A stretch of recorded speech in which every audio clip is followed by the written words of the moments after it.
ડીસા નગરપાલિકાનો વિવાદ. પ્રમુખ સંગીતાબેન દવે બોલાવેલ બોર્ડ આખરે રદ કરાયું. ભાજપના સદસ્યો ગેરહાજર રહેશે તેવી દહેશતને લઈને બોર્ડ રદ કરાયું.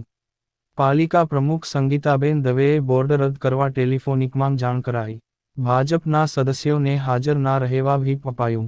બોર્ડ રદ કરાતા વિપક્ષ નેતા જગદીશભાઈ મોદી અને વિજયભાઈ દવે દ્વારા ભારે આક્રોશ વ્યક્ત કરાયો.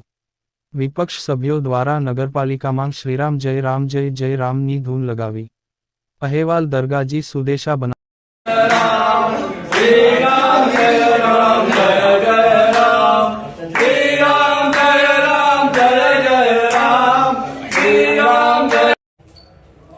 શું કહ્યું સાહેબ, આજે સાધારણ સભા હતી તે રદ કરવામાં આવ્યું છે?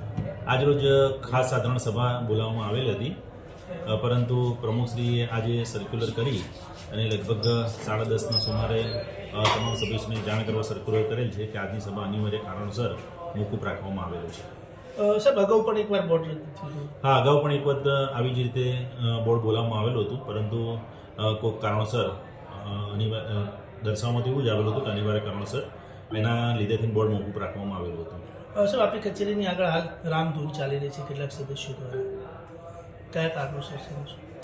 એટલે અમુક સભ્યોની માંગણી હતી કે વારંવાર આવી રીતે બોર્ડ મુલતવી રહે અને તેના કારણે કેટલાક કામો ખોરંભે ચડી જતા હોય છે, જે ના થવું જોઈએ. એને લઈ અને કેટલાક સભ્યોએ રામધૂન બોલાવેલી હતી.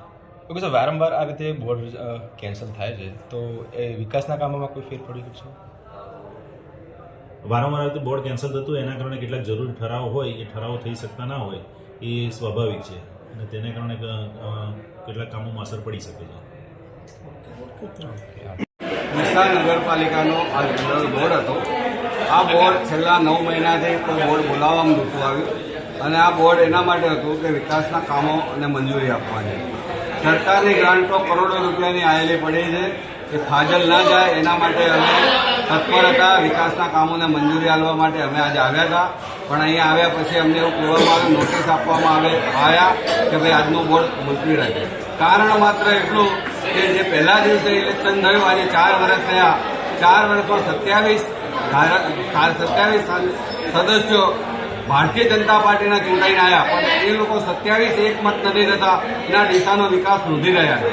જ્યારે અમે કહીએ છીએ કે ભાઈ તમે ડીસાનો વિકાસમાં 27 સદસ્યો તમારા છે તો તમે ડીસાના વિકાસમાં સી ફાળો આપવો જોઈએ, પણ એમના અંદરના સત્તાની મારામારીના અંદર એકબીજાના બે ગ્રુપો લડી રહ્યા છે.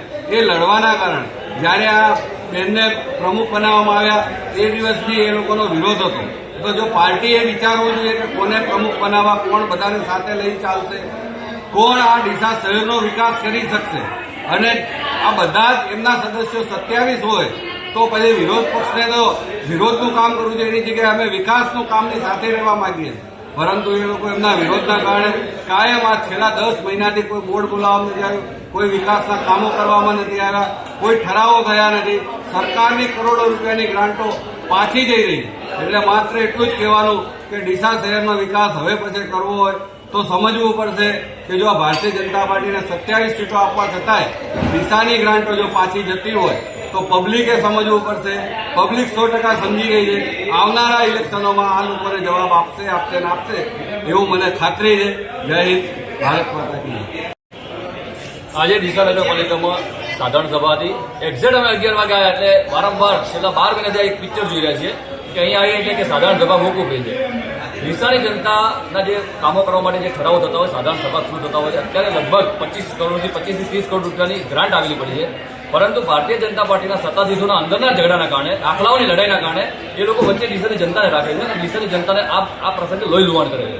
અમારી આજના દિવસે માંગ છે કે આ લોકો વારંવાર આ ડીસાની જનતા સાથે જે ઓરમાયું વર્તન કરે છે એ બાબતે અમે રામધૂન કરી અને પ્રતિક અહીંયા ધરણાનો કાર્યક્રમ આપ્યો છે.